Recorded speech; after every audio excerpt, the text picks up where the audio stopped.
할렐루야. 우리 좌우에 계신 분들에게 인사할 때, 그럼에도 불구하고 하나님은 살아계신 하나님이십니다.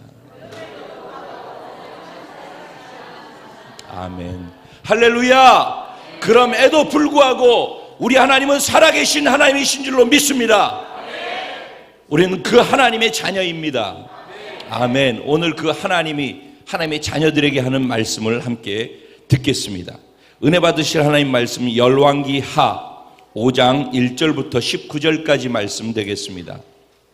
마지막 27절까지 말씀인데 그냥 여기까지 읽고 전체를 뭉뚱그려서 본문의 내용을 함께 나누려고 합니다. 제가 한 절, 여러분 한 절 함께 교독하시고, 그리고 마지막 19절 말씀은 한 마음으로 합독하도록 하겠습니다. 제가 1절 먼저 시작합니다. 아람 왕의 군대 장관 나아만은 그의 주인 앞에서 크고 존귀한 자니 이는 여호와께서 전에 그에게 아람을 구원하게 하셨습니다. 그는 큰 용사이나 나병 환자더라.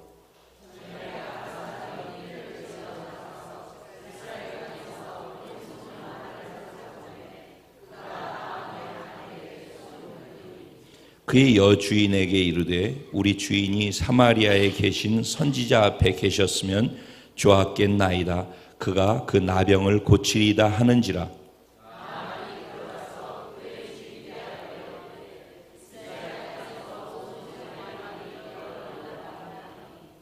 아람 왕이 이르되 갈지어다. 이제 내가 이스라엘 왕에게 글을 보내리라 하더라. 나아만이 곧 떠날새 은 10달란트와 금 6,000개와 의복 10벌을 가지고 가서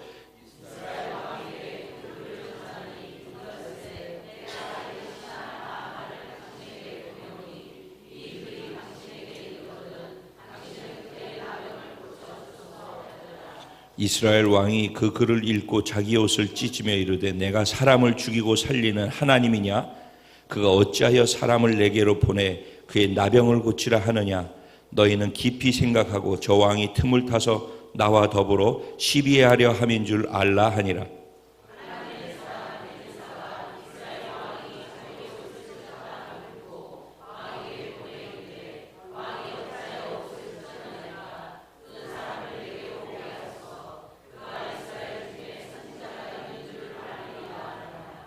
나아만이 이에 말들과 병거들을 거느리고 이르러 엘리사의 집 문에 서니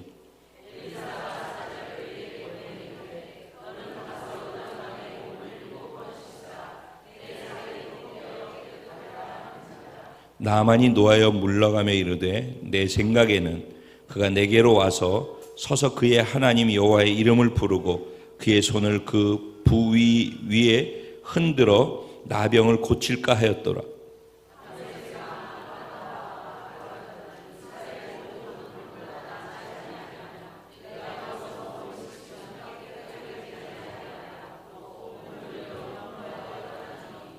그의 종들이 나와서 말하여 이르되 아버지여 선지자가 당신에게 큰 일을 행하라 하였다면 행하지 아니하였으리이까?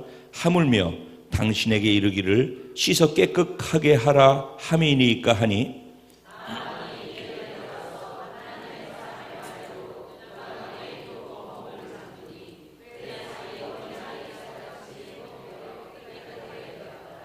나만이 모든 군대와 함께 하나님의 사람에게로 도로 와서 그의 앞에 서서 이르되 내가 이제 이스라엘 외에는 온 천하에 신이 없는 줄을 아나이다.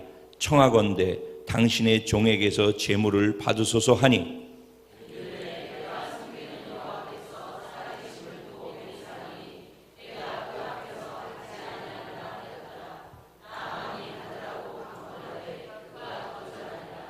나만이 이르되 그러면 청하건대 노새 2마리의 실을 흙을 당신의 종에게 주소서. 이제부터는 종이 번제물과 다른 희생 제사를 여호와 외에 다른 신에게는 드리지 아니하고 다만 여호와께 드리겠나이다.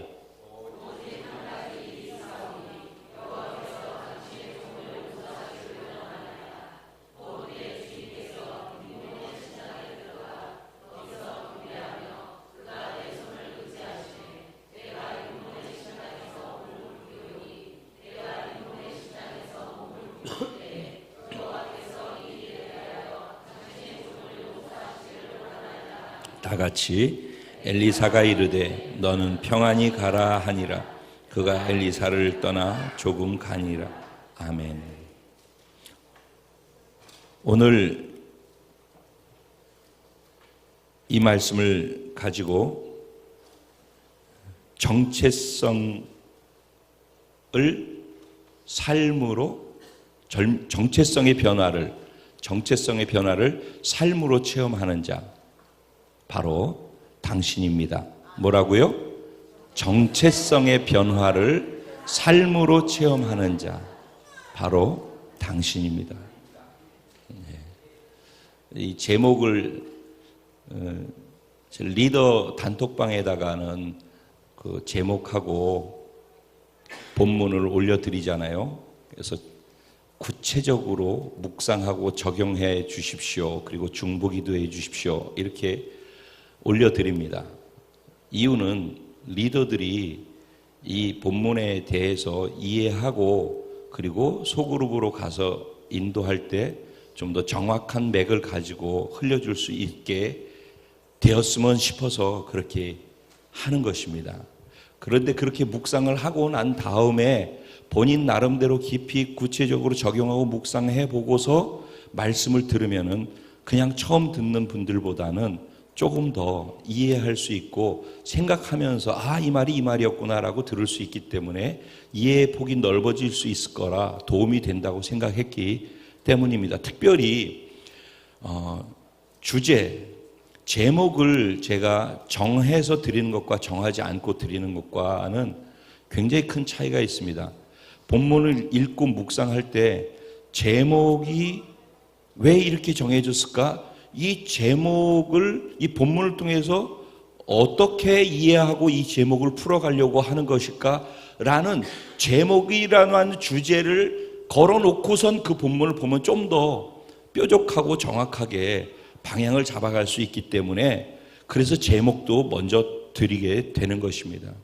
찬양팀에게도 이것을 드리게 되는데 찬양팀은 이것을 읽고 보고 난 다음에 말씀을 묵상함 속에서 이 말씀 속에서 이렇게 찬양을 하면서 가야지. 이게 찬양도 오늘 본문의 내용과 메시지가 같이 가는 거거든요. 그래서 찬양을 뽑을 때에도 본문과 제목 속에서 찬양을 뽑게 되어집니다. 그러니까 여러분들이 말씀을 들을 때도 제가 서두에 이렇게 말씀드리는 것은 그냥 설교를 듣는 게 아니라 모든 것은 제목 하나로부터 시작해서 찬양을 준비하는 것에서부터 시작해서 모든 것은 다 마음을 하나로 모으고 하나님 앞에서 이것을 우리가 어떻게 하나로 이해해가지고 우리 공동체 안에 이게 흘러가게 해서 공동체가 이것을 한 번 듣고 끝나는 게 아니라 삶으로 적용하며 살아갈 수 있도록 할까? 경험시켜 줄 수 있을까? 이것을 생각하고 있기 때문에 이렇게 다 하나로 모아서 가는 것이거든요. 그러니까 그렇게 하려고 하는 만큼 말씀을 들으시는 분들도 그렇게 그런 마음을 가지고 들으려고 할 때 더 말씀 속에서 나누려 하는 것들을 구체적으로 취할 수 있게 되어질 것이라고 생각을 합니다. 네. 오늘 본문은 우리가 잘 알고 있는 아람의 군대 장관 나아만 장군의 이야기입니다. 우리 교회학교 어린아이들도 나아만 장군 이야기는 들어봤죠? 우주 들어봤나? 기억해? 기억이 잘 안 나?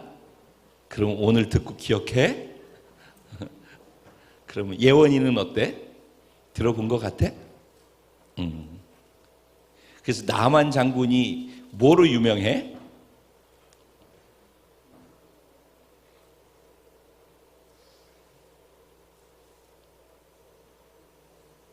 이럴 때 유겸이가 도와줄 수 있을까?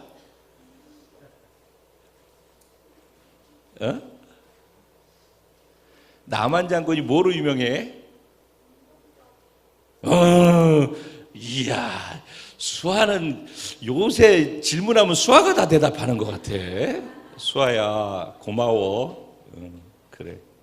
나만 장군이 유명한 것은 문둥병으로 유명해요. 근데 원래 본문을 읽어보면은 1절에 보면은 유명한 게 문둥병으로 유명한 게 아니죠. 아람 왕의 군대 장관이고 그는 크고 즉 위대하고라는 뜻이에요. 존귀하다, 그거는 자기 스스로 존귀하다고 생각하는 게 아니라 다른 사람에 의해서 존귀하다라고 인정을 받는 사람이라는 거예요. 나아만은 그런 사람이에요. 제가 어제 그 브라이드 워십에서 말씀 전하면서 그런 정체성과 주권에 대한 걸 계속 나누고 있는데 오늘 주일까지 연결해서 어제도 그제도 듣지 못한 분들을 위해서 같은 맥 속에서 연결해서 말씀을 지금 또 전하는 거예요.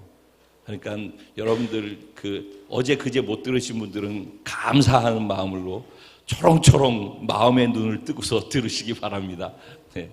우리가 지금 계속 다루고 있는 건 예배에 대해서 다루고 있어요. 그렇죠? 예배. 근데 예배의 깊이는 무엇의 깊이에 비례한다고 그랬어요? 정체성의 깊이에 비례한다고 그랬어요. 그렇죠? 그래서 지금 정체성을 얘기하는 거예요. 근데 정체성에 있어서 내가 누구인가? 라고 질문을 하는 거예요. 정체성이란 뭐예요? 자기를 누구로 인식하느냐라는 뜻이에요. 그렇죠?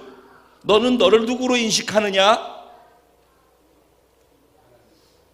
이제 어떻게 되나? 결혼한 자녀를 두어서 자식을 이제 곧 낳게 될 상내자매님, 나보다 먼저 가네, 할머니가 먼저 되겠네. 그러면은 상내자매는 누구라고 소개할 거예요? 라고 물을 때 상내자매는 누구의 어머니요? 이렇게 할 거예요? 아니면 이제 곧 할머니가 돼요? 이렇게 할 거예요? 자기를 누구로 인식해서 누구라고 소개를 할 거예요? 그게 뭐라고요? 정체성이라고 한다는 거예요. 그런데 이 정체성이라고 하는 것은 무엇에 영향을 받느냐, 이걸 얘기하려고 해요. 정체성은 자기가 자기를 누구라고 인식하느냐 하는 것은 무엇에 영향을 받느냐 하면은 가치관에 영향을 받아요. 그러니까 내가 어떤 가치를 가지고 사느냐. 우리 학생들도 잘 들어봐봐. 응? 건이, 평안이, 너희 그룹들. 너가 누구야, 건이는? 대건이는 넌 누구야? 평안이 넌 누구야? 라고 물을 때 나는 누구예요? 라고 얘기하려면 있잖니, 네가 무엇을 가치 있게 여기는가? 그거에 걸리게 돼 있다는 얘기야. 그러니까 나는 이것이 내 삶의 가치예요 라고 하는 게 생기잖아. 그러면 그 가치로 말미암아 나의 정체성이 생겨나. 이 말 이해되니? 어렵니 이 말이? 원래 설교 잘하는 사람은 초등학교, 중학교 아이들이 이해할 수 있도록 하는 게 명설교가래네요. 그 쟤네들이 이해를 못하면 다 이해 못한다는 얘기예요. 예. 이해됩니까 지금? 예. 내가 무언가를 가치 있게 여기는 것이 있는데 그 가치 있는 그것이 무엇이든지 있다 하면은 그게 그 가치를 통해서 내 정체성, 내가 누구인가를 경험하고 느끼고 그렇게 알고 살게 돼 있다니까요. 그래서 그 가치는 정체성을 만들고 그 정체성은 자기의 생각을 만들어요. 중요한 얘기입니다. 나의 가치관이 무엇인가가 중요해요. 그 가치관이 나의 존재관, 정체성을 만들어요. 그리고 그 정체성은 나의 생각을 만들고 나의 감정을 만들고 내 의지적인 행동을 만들어서 내가 살아가는 목적관을 만드는 거예요. 그리고 그것이 결국은 세계를 볼 때에도 세계가 어떻게 돌아가든지 전쟁이 일어나든지 무슨 일이 일어나든지 상관없이 세계를 보는 세계관은 그 자기가 갖고 있는 가치관 안에서 세계를 보는 거예요. 그래서 가치관이 무엇인가 하는 것은요, 존재관에 영향을 미치고 살아야 될 이유 목적관에 영향을 미치고 세계관에 영향을 미치게 돼 있는 거예요. 그래서 모든 것, 나는 누구인가라는 정체성 하나를 얘기할 때 사실은 이게 이제 그 훈련을 할 때 하는 얘기들이에요. 깊은 얘기들인데 이게 연결되어 있다는 걸 알라는 거예요. 그래서 지금 내가 이상한 생각을 하고 있고 이상한 감정을 갖고 있고 이상한 행동과 말을 하고 있대 봐요. 뭔가로부터 영향을 받아서. 그러면은 그게 나예요. 아무리 폼 잡고 내 위치가 어디에 있고 내 지위가 어떻고 내가 지금 교회에서 위치가 어떻고 밖에서 위치가 어떻고 그거 다 소용없어요. 거기에 반응하고 생각하고 감정으로 어떻게 표현을 하고 말하고 있는가 그걸 보면은 그게 그 사람이에요. 그 정체성에 의해서 생각이 나오는 것이고 그 정체성에 의해서 감정이 나오는 것이고 그 정체성에 의해서 의지적 행동이 나오기 때문에 그래요. 그런데 그 정체성에 의해서 그게 나온다 그러면 그 사람의 행동과 생각과 감정을 어떻게 반응하는 걸 보면은 그 사람이 자기를 어떻게 생각하는지를 볼 수 있다는 얘기죠. 다 감추고 사는 것처럼 보이지만 다 보여요. 제 눈에는 이렇게 이 돌을 깬 사람 눈에는요 이렇게 딱 보면은 하나 보면 다 보이는 이유가 이런 이유 때문에 그래요. 그럼 그 사람이 지금 그렇게 행동해, 그렇게 감정적으로 표현해, 그렇게 생각하고 있어. 그게 자기 생각을 말로 하잖아요, 다. 그러면은 이 사람은 자기를 지금 이런 생각을 자기를 이렇게 생각하고 있구나. 이 사람의 자기를 향한 정체성은 이거구나라는 게 보여요. 그러면 거기에서 끝나는 게 아니라 이 사람이 자기를 그렇게 생각하는 이유는 이 사람이 가치가 여기 있기 때문에 이런 가치로 살기 때문에 이런 정체성을 갖고 이런 행동과 말을 하고 있구나. 이게 다 하나로 보인다니까. 그러니까 저 보면 무서운 거예요. 이해가 되죠? 리더들이 이런 걸 알아야지. 구역 안에서 성도님들이나 어떤 사람들이 어떤 일을 만났을 때 겉으로 보여지는 것이 아니라 그 배후에 일어나는 일들을 보면서 조치를 취해주고 그거 갖고 딱 집어가지고 이러는 게 아니라 이게 이래서 그렇고 이래서 이렇게 그러니까 그래서 근본의 문제를 하나하나 편안하게 풀어주면서 가는 거예요. 그래서 리더의 내공이 중요해. 그러겠죠? 네.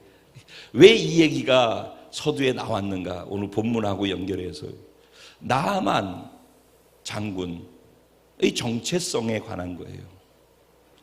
오늘 본문은 정체성, 주제가 정체성이잖아요, 그렇죠? 정체성의 변화를 삶으로 체험하는 자, 바로 당신입니다. 나아만 장군은 오늘 본문에 보면 아람 왕의 군대 장관이라고 나와요. 맞습니까? 그렇게 나와요? 네. 미국의 국무장관 이렇게 해요. 오바마의 국무장관 이렇게 얘기해요. 근데 여기는 왜 아람 왕의 국무장관 이렇게 할까요? 그냥 미스프린트일까요? 아니면 적은 사람이 의도가 있어서 적었을까요? 네, 그렇죠. 나만의 영광은 누구로 말미암는 거예요? 아람 왕으로 말미암는다는 거예요. 그래서 지금 중요한 단어가 뭐냐면은 아람 왕 앞에서 뭐래요? 크고 존귀한 자라. 누구 앞에서? 아람 왕은 나만이 존귀하고 큰 자라고 인정해 주는 거예요. 아람 왕이. 그도 그럴 것이 나라를 구한 사람이었거든요. 자기 나라를 구한 그 어마어마한 용맹한 군사 장관이니까 크고 존귀한 자로 대우해주고 위치도 그렇게 주었단 말이에요. 그런데 뒤에 뭐라고 나와요? 큰 용사였으나 뭐라고 그래요? 그는 나병 환자였더라. 노골적으로 얘기하면 문둥병자였더라. 이 얘기예요. 그러면 보셔요. 그는 돈도 많고 하버드 대학을 나오고 또 지혜롭고 그리고 얼굴도 잘생기고 옷도 명품을 입고 있고 뭐 다 얘기해. 그런데 문둥병자더라. 그럼 앞에 다 얘기해 놓은 게 의미가 있어요, 없어요? 없겠죠? 지금 그 얘기를 하고 싶은 거예요. 그 얘기를 이거 쓴 사람이. 그럼 근데 나아만은 사람들 앞에서 왕 앞에서 총애를 받는 명성을 얻고 있고 국가 백성들한테서도 그 존귀함을 받고 있죠. 그러니까 어제 제가 말씀 속에서 그 얘기했었죠. 정체성은 무엇으로부터 온다고요? 세상에서의 정체성은 무엇으로부터 온다고요? 명성과 성취, 이 두 가지를 가지고 온다고 그랬어요. 명성은 다른 사람들이 나를 인정해 주는 것이고, 성취는 내가 노력한 것에 대해서 스스로 만족해서 내가 스스로 인정해 주는 것이에요. 그러니까 내가 나를 인정해 주는 것, 그리고 다른 사람이 나를 인정해 주는 것이 있으면 세상에서는 마음의 안정감을 갖고 자신감을 갖고 그렇게 살게 돼 있단 말이에요. 그게 세상의 가치관이에요. 세상 가치관. 그래서 지금 나하만을 소개하고 있는데, 나하만은 아람 왕의 가치와 아람 왕에 속해가지고 세상 가치를 가지고서 사는데, 그런데 그 사람이 존귀하다, 크다, 위대하다 이렇게 얘기하고 큰 용사다 얘기를 하고 있잖아요. 그런데 그건 세상 사람들이 보는 그것이에요. 그리고 그 사람은 겉으로 보여진 그는 갑옷을 번쩍번쩍을 입고 모자를 휘황찬란한 걸 쓰고 칼을 들고 창을 들고 그리고 방패를 가지고 그렇게 멋있는 모습으로 있단 말이에요. 그런데 겉으로는 그런데 그 속은 뭐예요? 나병 환자라는 거예요. 나병이 뭔지 아시죠? 문둥병이라는 얘기죠. 문둥병은 어떤 거예요? 살이 썩어 들어가는데 그냥 뚝뚝 떨어져도 통증도 느끼지 않으면서 손이 떨어져 나가고 코가 문드러져 가지고 그냥 사라져 없어지고, 어느 날 보면 자고 일어나면 발가락이 뚝 떨어져 있고, 이런 병이에요. 통증도 느끼지 못하면서 자기 몸이 썩어 들어가고 뚝뚝 떨어져서 자기에게서 사라져 가는 거예요. 그게 나병이에요. 그래서 성경에서는 그 나병 환자를 뭐로 비유해요? 죄로 비유를 해요. 죄로.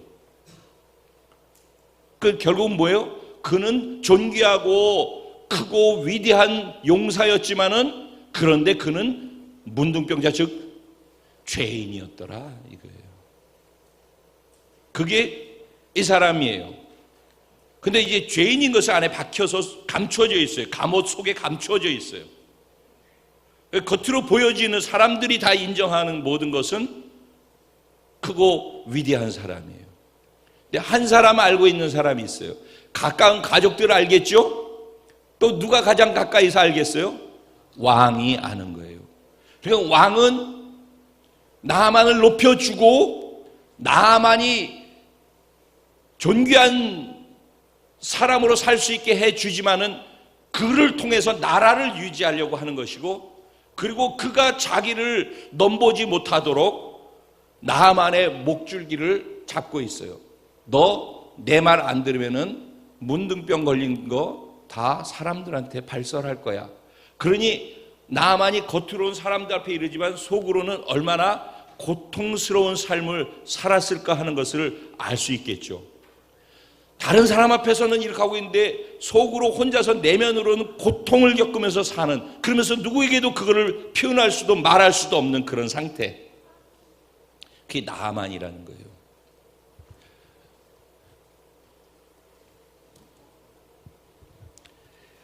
이 나만 장군이 바로 2절에 어떤 내용이 나오면은, 갑자기 이스라엘 국경으로 쳐들어가서 거기에서 때로 몰려가 가지고 한 어린 소녀를 잡아다가 노예로 붙잡아 와서 나만의 집에 노예로 삼았다고 그랬어요. 그러죠? 그 얘기가 뜬금없이 갑자기 나옵니다. 근데 이렇게 나오는 이유는 그 다음 절을 얘기하기 위해서 그런 거예요. 그의 여주인에게 이르되, 가까이 집에 있으니까 나하만이 병이 들은 걸 알겠죠. 여주인에게 우리 주인이 사마리아에 계신 선지자 앞에 계셨으면 좋았겠나이다. 그가 그 나병을 고치리이다 하는지, 여기에서 고치리이다 할 때 한국말 성경에는 안 나와 있지만은 원어대로 가면은 틀림없이 고칠 것을 확실히 믿습니다라는 의미가 있는 것이에요. 자, 그러면서 이제 이 스토리를 일단 얘기를 할게요. 그렇게 얘기를 했더니 그 얘기를 듣자마자 곧바로 나하만이 왕한테 가서 얘기를 하는 거예요. 그러니까 나하만이 얼마나 갈급했었고 절박했었는지를 알겠죠. 그는 사실은 겉으로 멀쩡한데 속으로는 절망이었던 거예요. 그런데 그 소녀로부터 이야기를 듣고 난 다음에 곧바로 왕한테 가서 왕한테 허락을 받으려고 얘기를 하는 거예요.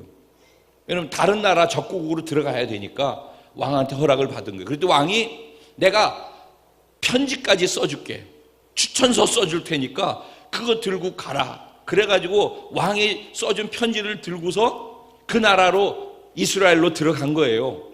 그런데 이스라엘에 들어가지고 이스라엘 왕한테 그 편지를 보여줬더니 이스라엘 왕이 난리가 난 거예요. 아니 내가 하나님이냐? 어떻게 다른 병도 아니고 나병을 고친단 말이야. 이 나병은 저주받은 병이라고 알고 있거든요. 이 나병을 어떻게 내가 감히 고치냐? 하나님도 아닌데. 그리고 이거는 필시 못 고칠 걸 알고 고쳐주지 않으면 시비 걸어가지고 전쟁을 일으켜서 우리나라를 전복시키려고 하는 그 나라의 수작이다. 이렇게 생각을 하고, 그래서 막 열받쳐가지고 옷을 찢고 자기의 고통스러운 마음을 표현했다고 그랬어요. 그랬더니 그 소식이 어디로 들어갔어요? 엘리사한테 들어갔어요. 엘리사가 그 얘기를 듣고 난 다음에 이러는 거예요. 아니 왕이 왜 그렇게 열받쳐하고 그렇게 합니까? 그 사람 나한테 데리고 오십시오. 내가 해결해 줄게요. 이스라엘에 선지자가 있는 걸 내가 알게 해줄게요. 이렇게 얘기를 합니다. 그랬더니 이제 나아만이 금과 은과 뭐 의복과 이런 것들 뭐 보화를, 여기 보면은 은이 10달란트, 금이 6,000개, 그리고 의복 10벌 그랬어요. 그 대충 이걸 세무를 했더니 의복 10벌은 오늘날로 치면 2천만 원씩가 된대요. 그리고 은이 하면 350kg 정도 되더라고요. 대략 340kg, 350kg 은이. 그럼 얼마나 많겠어요? 그리고 금은 6,000개라는 거는 그냥 무게로 따지니까 한 68kg에서 70kg 정도 되어지는 거예요. 그걸 다 합쳐서 오늘날 돈으로 하니까 한 50억 되는 돈이야.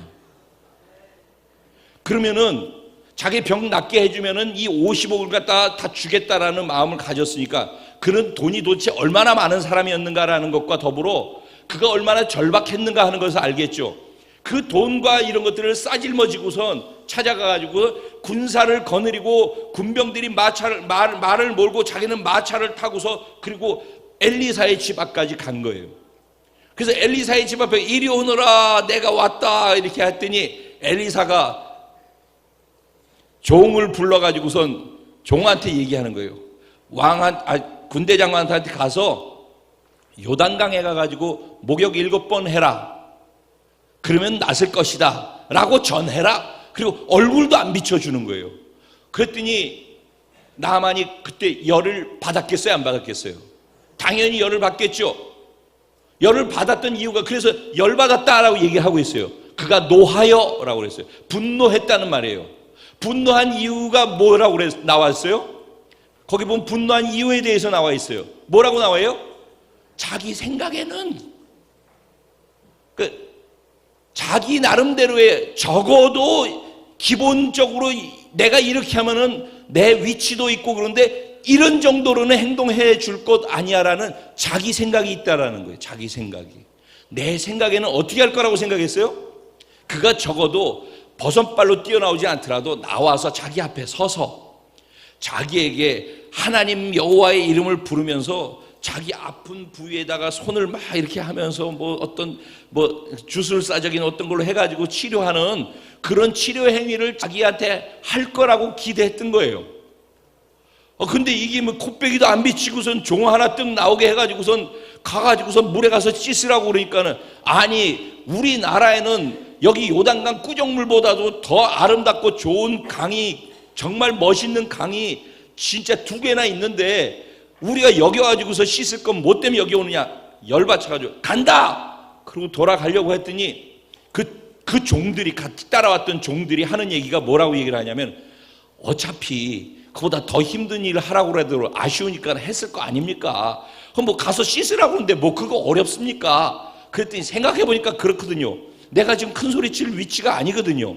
그러니까 꼬리를 딱 내리고서 그래 요단강으로 가자. 그래서 7번을 다 씻었더니 어린아이 살같이 깨끗하게 나서졌더라 그랬어요. 그랬더니 이게 깜짝 놀란 거예요. 그래서 이거 진짜구나.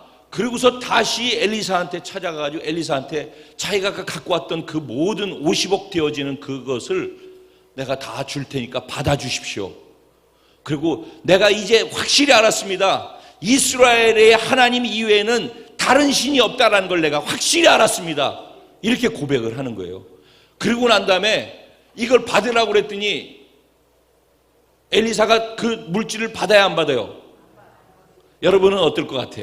50억이야 5만 원이 아니라 받을 것 같으지. 우리의 딜레마는 여기에 있어. 나도 그래. 우리의 딜레마, 이게 주권 이양이라고 하는 부분에 걸리는 거예요. 여러분 5만 원이면 괜찮아. 아니 50만 원 500만 원까지도 안 받을 것 같아. 5천만 원 어떨까? 받을까 말까. 나는 안 받을 수도 있을까? 5천만 원 정도면은. 5억이면 어떨까? 받아서 빚을 갚을까? 그 생각이 딱 나네. 5억 정도 되면. 근데 50억이래. 고민되잖아요. 근데 절대 안 받는 거예요, 이거를. 그랬더니 그 다음에 나하만이 하는 얘기가 있어요. 내가 그러면은 이 소에다가 이스라엘의 이 땅에 하나님이 임재하시는 이 땅의 흙을 담아가지고 가서 이 흙을 펼쳐놓고 여기에서 하나님께 예배하겠습니다. 여기서 번제를 드리겠습니다. 이렇게 얘기를 한 거예요. 그러니까는 나하만도 대단한 사람이에요. 한 번 하나님을 경험하니까 그 자리에서 완전히 하나님께로 자기의 모든 것을 바꿔버리는 사람이에요. 나하만 대단. 그래서 그가 정체성이 바뀌게 되는 거예요. 그러면 그는 어떤 정체성을 처음에 갖고 있었어요? 그는 그거 존귀한 자로서 그가 가지고 있는 것은 뭐예요? 이 세상에서 인정해주는 명예와 권세와 이런 것들을 가지고 있고 그것이 자기의 위치라고 생각을 했어요. 그리고 사람들도 그렇게 인정을 했어요. 그러니까 그런 줄 알고 있었어요. 근데 그게 안 통하는 세계가 있다는 걸 모르는 거예요. 그걸 가지고 오는데 그가 뭘 가지고 와요? 왕의 친서를 가지고 와요. 이건 권력을 상징하는 거예요. 그렇죠? 그리고 50억이라고 하는 물질을 갖고 와요. 이거 어마어마한 재물을 상징하는 거예요. 권력과 재물이 있어요. 거기에다가 그 행렬을 이끌고서 갈 때 그 권세가 어마어마하지 않았겠습니까? 거기에 다른 사람 마차가 쫙 끌고 가는데 자기는 그 말을 타고 가는데 자기는 거기에서 마차를 타고서 탁 이렇게 하고 갔을 때 그 권세는 사람들에게 그 위압감을 주기에 충분했을 거예요. 그러면은 통할 거라고 생각하는 게 이 세상이고 이 세상은 그거면 통해요. 근데 엘리사 집 앞에 왔는데 엘리사가 예의가 없는 사람이었을까요? 아니죠. 엘리사는 예의 바른 사람이에요. 그리고 나아가서 자기가 할 수 있는 행동도 있을 거라고 생각해요. 그런데 왜 안 나갔을까요? 그가 가지고 있는, 나만이 가지고 있는 그 정체성으로는 안 된다라는 거예요. 네가 이제 만날, 네가 이제 경험할 새로운 세계는 그런 정체성을 가지고 그런 가치를 가지고 접근해 가지고선 해결할 수 있는 것이 아니라는 거예요. 그거를 선을 긋기 위해서 그런 거예요. 그래서 엘리사는 자기의 가치는 어디에 있는지, 자기의 정체성은 어디에 있는지를 그거를 정확하게 선을 긋고 있는 거예요. 나의 가치와 나의 정체성은 여기에 있습니다. 나는 세상의 가치와 세상의 정체성에 영향을 받지 않습니다. 라는 걸. 그래서 나중에 물질 받는 부분에 있어서도 받으면 받을 수 있는 거잖아요. 그런데 그걸 받지 않는 이유는 뭐 때문이라고요? 그 선을, 경계선을 정확히 해야지 그가 그것을 구분해서 이해할 수 있기 때문에 그렇게 한 거예요. 엘리사의 정체성, 엘리사의 가치관, 나하만의 정체성, 나하만의 가치관. 자, 나하만은 그러니까 무슨 가치관을 갖고 있어? 세상 권세를 있으면 다 된다고 생각했단 말이에요. 그러니까 자기의 정체성은 뭐예요? 그 세상 권세에서 인정받고 있으니까 그게 자기라고 생각했단 말이에요. 그리고 물질도 있고 권력도 있고 다 있으니까 그거면 된다고 생각했단 말이에요. 그런데 이 사람이 거기에 반응하지 않는 것에 분노하는 거예요. 자, 보세요. 그러면 뭐 잘못된 가치관은 잘못된 정체성을 만들고, 잘못된 정체성은 뭘 만들어낸다고요? 잘못된 생각을, 내 생각에는. 그건 자기 생각이지.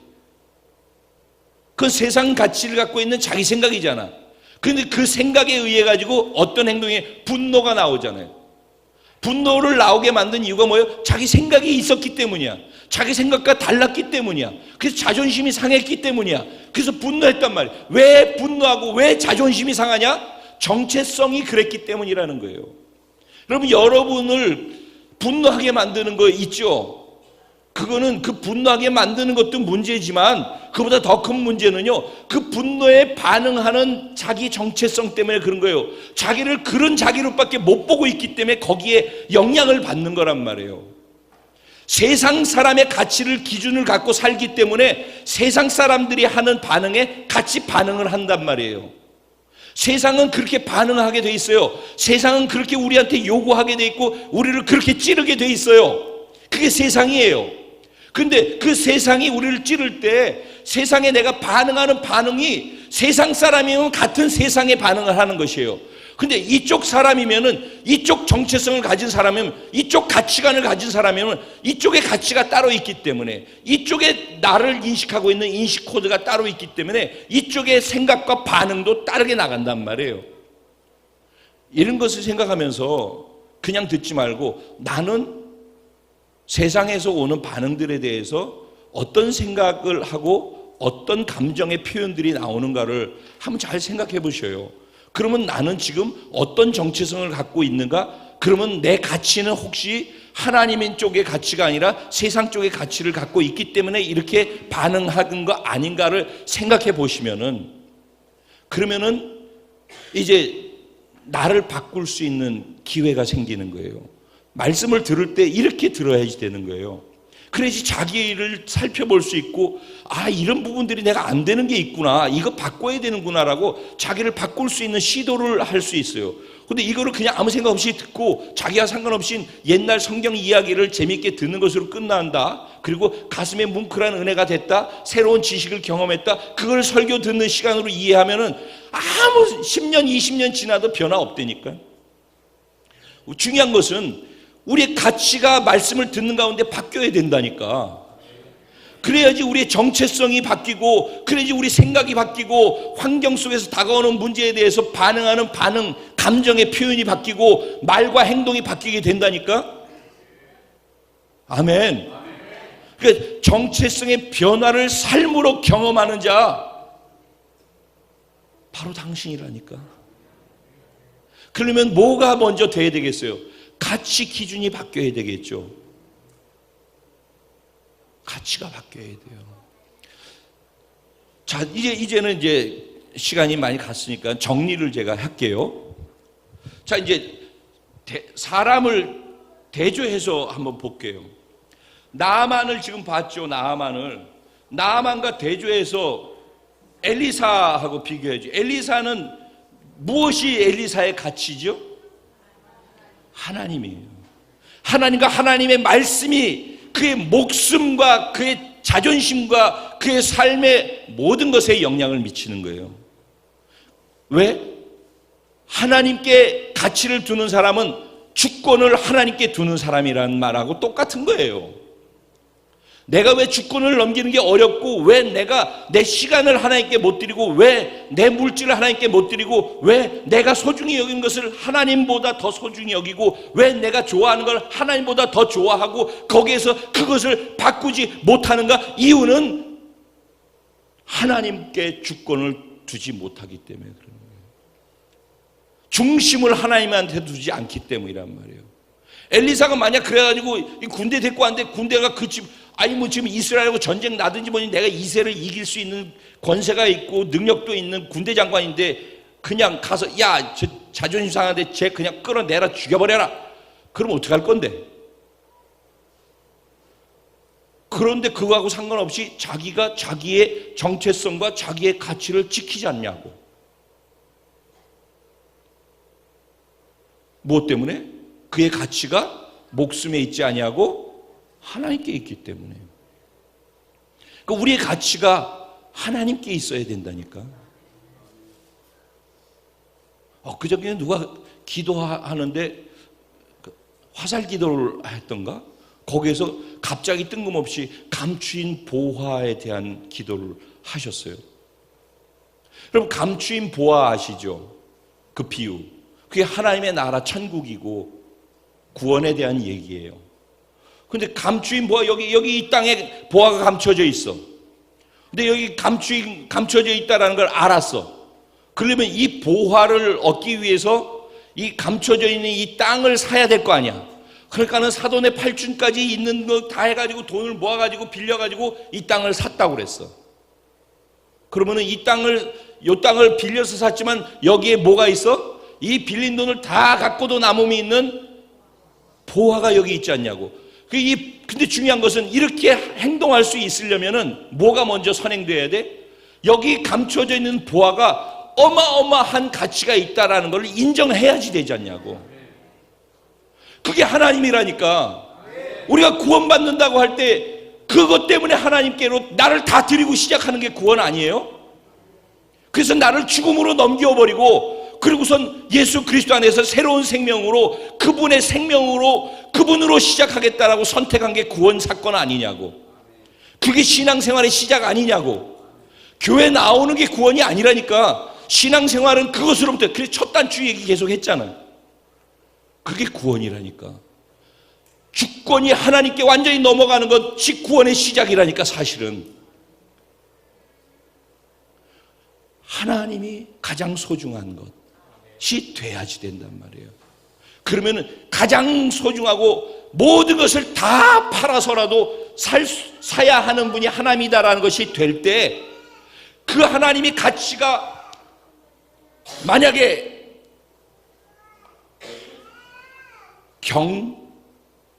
경보다 더한 게 뭐야? 경 이렇게 하자고. 하나님의 가치가 우리가 상상하는 최고의 가치가 하나님이라고 만약에 치자고. 정말 사실이지만은 그렇다라고 그렇게 했을 때 그걸 내가 인정한다면은 다른 어떤 것과도 그걸 바꾸겠어요? 그럼 거기에다가 모든 주권을 다 드리고 그분이 알아서 한다고 그러면 거기다 다 그 주권 드리고 책임지시라고 하겠어요? 안 하겠어요?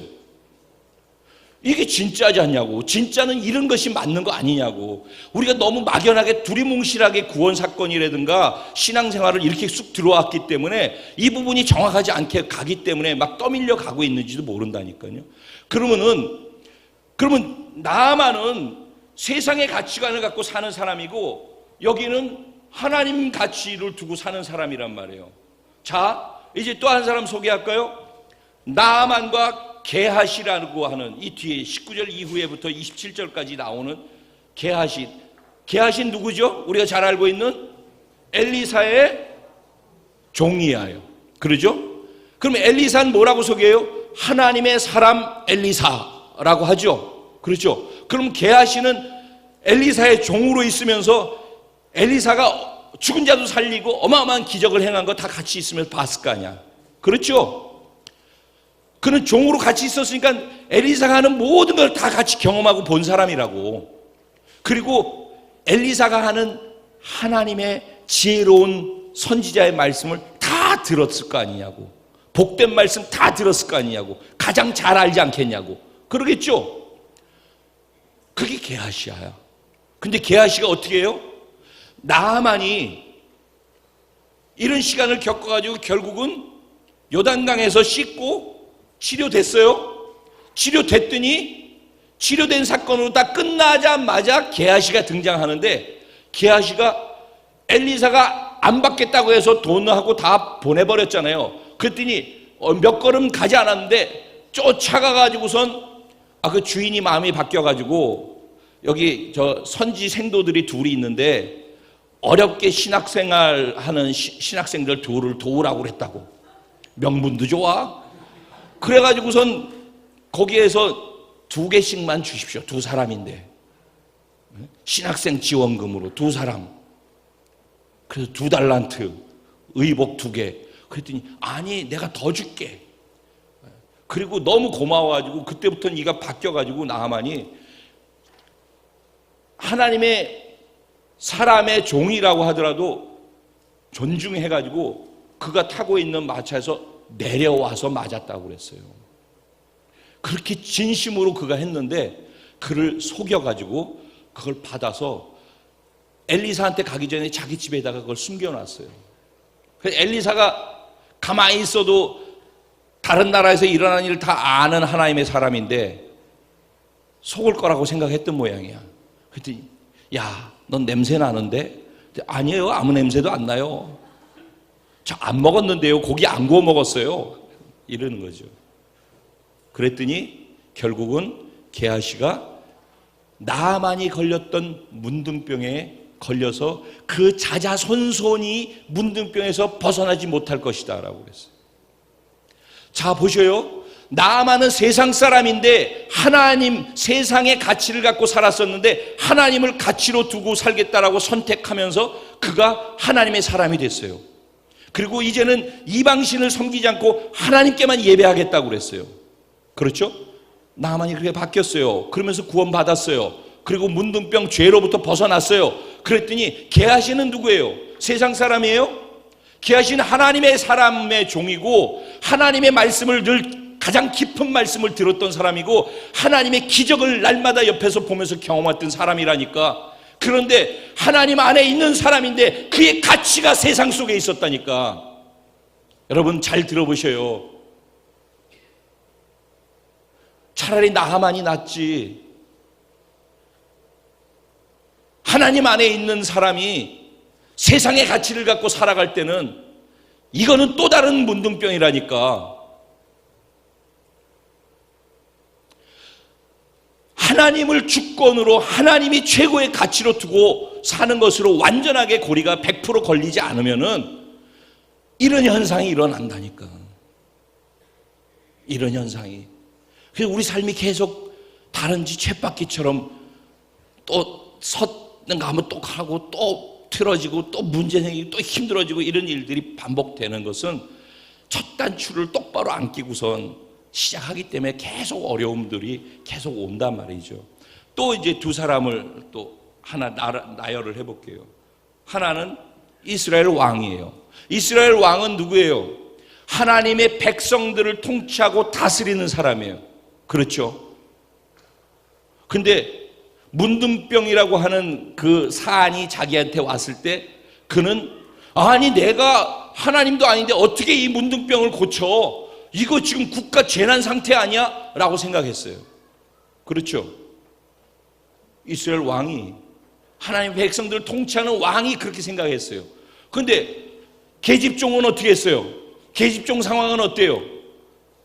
바깥에 마실 나갔다가 갑자기 쳐들어온 아람 군대한테 잡혀가지고 끌려가지고 남의 나라로 가서 노예돼가지고 나아만의 집에서 여종이 돼가지고선 있는 어린 여종이잖아.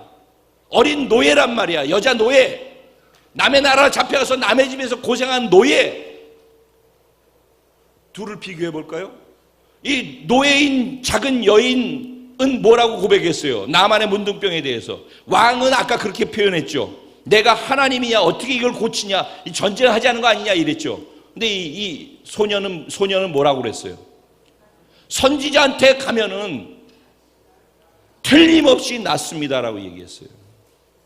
여러분, 나만에게는요 절박감이 있었지 않습니까? 이 소녀가 한 이 한마디가 그에게 복음인 거예요. 모두가 문둥병자예요. 여러분이 가진 것이 없다고, 여러분이 병에 들었다고, 여러분 지금 상황이 어렵다고 해가지고서 복음을 전하지 못한다고요? 이 어린 여종은요 남의 나라로 잡혀가가지고선 노예로 있었어요. 나이도 어리고 상황은 최악이었단 말이죠. 그런데 그 상황이나 조건과 상관없이 그는 하나님 앞에 하나님의 가치를 갖고 사는 사람이었어요. 그 여종은 여종으로 있었지만, 노예로 있었지만 하나님의 사람이었단 말이에요. 왜? 그가 하나님을 가치로 두고 있었기 때문에 하나님 안에서 자기 정체성을 갖고 있었고, 그렇기 때문에 그 정체성을 갖고 생각할 수 있었고, 그 정체성 안에서 말할 수 있었단 말이에요. 그랬더니 상황은 어려운 가운데 있었지만 그의 입에서는 복음이 나왔단 말이에요. 기쁜 소식, 좋은 소식이. 복음이 구원을 주시는 하나님의 능력이 됩니다. 내 상황 때문에 복음을 못 전한다고? 내 상황보다 복음은 크다니까? 복음이 구원을 주시는 하나님의 능력이라니까? 나만에게 복음이었어요. 문둥병자가 낫을 수 있다는 건 복음이죠. 이 작은 여인으로부터 나만은 복음을 들은 거예요. 그 복음을 전했을 때 그 복음이 필요로 한 사람은 즉각적으로 반응하게 돼 있어요. 그걸 듣고 반응하지 않는 사람 많이 있어요. 거기에 기죽을 필요 하나도 없어요. 반응하는 사람이 있다니까. 하나님이 필요로 해서 준비해 놓은 사람이. 복음을 전했을 때 그 복음에 즉각적으로 반응한 나아만 같은 사람, 즉시로 왕한테 가서 말했어요. 이 작은 노예 소녀 하나의 말의 영향력이 어마어마했죠. 그가 말했더니, 여종이 말했는데 군대 장관이 움직였어요. 그리고 왕한테 갔어요. 왕한테 얘기했더니 왕이 움직여서 조서를 썼어요. 그리고 그 왕에 의해 가지고 이스라엘 왕한테까지 갔어요. 한 사람의 말이, 하나님을 가치로 두고 하나님의 정체성 안에 사는 사람의 복음을 전하는 그 말은 그런 위력이 있는 거예요. 보셔요. 이스라엘 왕이면 뭐합니까? 노예로 잡혀가지고 있어도 중요한 건 자리가 아니라는 거예요, 여러분. 제가 여기까지 18년 목회하면서, 아니 뭐 여의도 시절 다 빼고 이제 30년 됐더라고, 목회가. 참.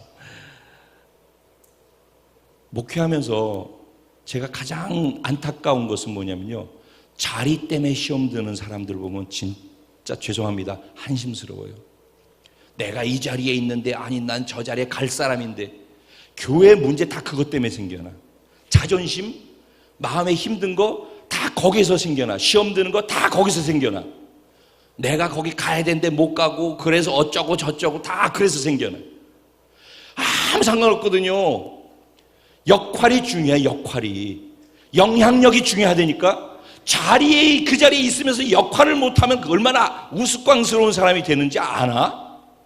그 자리가 중요한 게 아니라, 저 노예로 있더라도 그 노예 남의 나라에서도 역할을 해서 영향력을 왕한테까지 미칠 수 있는 사람이 있다니까. 그런 사람을 하나님이 세우신다니까. 자리에 집착하는 사람, 그 자리에 있다가 존경도 못 받고 영향력도 없고 그냥 허수아비처럼 있으면서 고통스러워하면서 있어야 한다니까. 그래서 중요한 것은 자리가 아니라니까. 영향력이라니까. 영향력이 어디로부터요?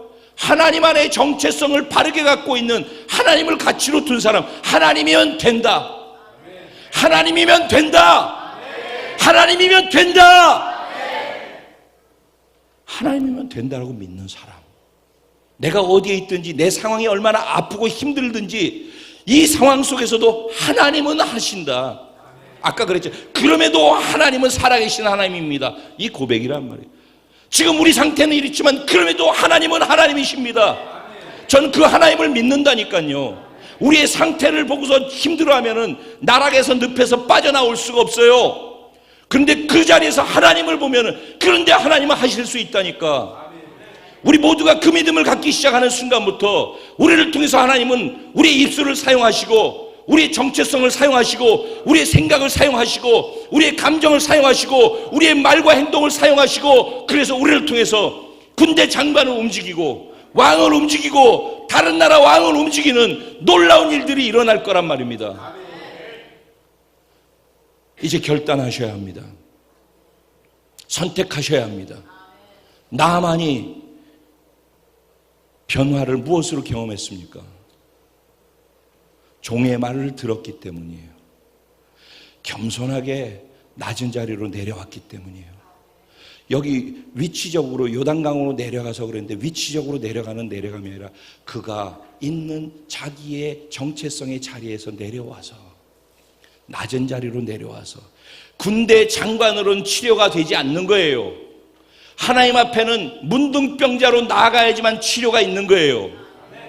내가 나의 뭐 끄집어내가지고 나 이것이 나예요라고 하나님 앞으로 나가는 모든 사람은 그 앞에서 얻을 게 아무것도 없습니다. 결국은 군대의 장관으로 하나님 앞에 가지 말고 문둥병자로 벌거벗고 하나님 앞에 나아가야 하는 거예요. 그리고 그렇게 복음을 받아들였으면 복음에 완전하게 적용을 하고 7번 그건 7자는 완전 숫자예요. 완전 숫자. 완벽하게 복음에 적응하고 적용하고 순종하십시오. 겸손해야지 받아들일 수 있습니다. 안다고 생각하면은 내가 아는 게 삶이 아닌 이상은 아는 게 아닌 게 아니거든요. 근데 안다고 생각해. 답이 없는 거죠. 벌거벗어야 된다니까. 내가 못하고 있으면 솔직하게 다른 사람한테 보일 거 아무것도 없지. 나하고 하나님하고 둘 관계인데 이 상태로 계속 있으면 안 되는 것도 스스로 아는데 그럼 바꿔야 되지 않냐고. 그러려면은 이 부분 내 정체성에 문제가 있네. 내가 생각과 감정에 이렇게 반응하고 이렇게 말하고 이렇게 행동하는 거 보면은 틀림없이 정체성에 문제가 있네. 정체성에 문제가 있다는 게 틀림없이 내 가치가 아직도 하나님한테 전폭적으로 다 드려지지 않냐고. 이 세상 가치하고 섞여 있기 때문에 그러네. 이거 다 찾아낼 수 있지 않냐고. 딱 보이지 않냐고. 그 안에서 자기를 진지하게 봐야죠. 그리고 그 안에서 자기를 하나님께 드려야죠. 하나님 앞에 벌거벗어야죠. 하나님, 그래요. 나는 이렇게 문둥병자예요. 난 이렇게 죄인이에요. 나 이것밖에 안 되네요. 하나님 도와주세요. 하지만은 내가 하나님을 전부로 삼고 살게요. 하나님께만 영향 받으며 살게요. 내가 진짜 그럴 때 하나님의 자녀라고 할 때 하나님이 이만하신 분이라는 걸 안 때 그 하나님의 자녀라고 하는 것의 권세가 어떤 건지도 비로소 그때 의미가 있지 않겠습니까? 그러니까 하나님을 알아야 결국 안다라는 얘기를 어제 말씀에서 했죠. 하나님을 모르기 때문에 다 이런 일들이 일어나. 그래서 하나님의 성품을 알아가라고 그러잖아요, 내가 자꾸. 근데 그 말이 뭔지도 모르고 어떻게 알아야 되는지도 모르는 것 같아. 그래서 어제 본문 말씀을 시편 139편 읽어보라고. 다윗은 하나님을 어떻게 인격적으로 개인적으로 알고 있는지, 하나님을 어떻게 묘사하고 있는지, 내가 경험한 하나님은 어떤 하나님이라고 쓰고 있는지 시편 139편을 한번 보라고. 1절부터 24절까지. 그러면 하나님을 알아간다는 게 이런 거구나. 하나님을 이렇게 알고 있구나. 그는 하나님이 이런 식으로 경험하고 알고 이렇게 표현하고 있구나. 나는 하나님에 대해서 여기서 나는 우리 하나님이 이런 하나님이십니다라고 선포하잖아. 우리 그 말이고 다 그 말이잖아. 왜? 우리가 경험하고 아는 하나님이 너무 지식 안에 묶여 있고 깊이 들어가지 못하기 때문에 그래요. 그렇지만 하나님을 깊이 알아가면 알아갈수록 그 깊고 넓고 위대하신 하나님, 그분의 자녀됨이 어떤지도 알게 되고, 정체성이 하나님이 분명할 때 그 안에 하나님의 자녀의 정체성도 분명해지는 거예요. 그때 그 자녀의 생각도, 자녀의 말도, 자녀의 감정도 다 하나님과 하나님의 진리의 말씀의 영향 속에서 흘러나가게 돼 있단 말입니다. 정리가 다 잘 된 거예요? 이해되고 계시죠? 그러면 이제 더 얘기할 필요 없어요. 이제 하나님, 내가 이렇게 살 수 있게 해주십시오. 어린 종처럼, 여종처럼 이렇게 어디에서라도 그곳에 그 사람에게 필요한 복음을 터뜨리는 영향력 있는 삶을 살게 해주십시오. 내가 종인 것도 상관없고, 내 신분이었던 것도 상관없고, 내가 남의 나라에 갇혀 있는 것도 상관없고, 그런데 내 안에 하나님과 복음이 있는 것만 상관이 있는 존재로 살게 해 주십시오. 우리 주님의 이름 간절히 한번 부르고 하나님 말씀 붙잡고 기도하며 나가겠습니다. 기도드리겠습니다. 주여!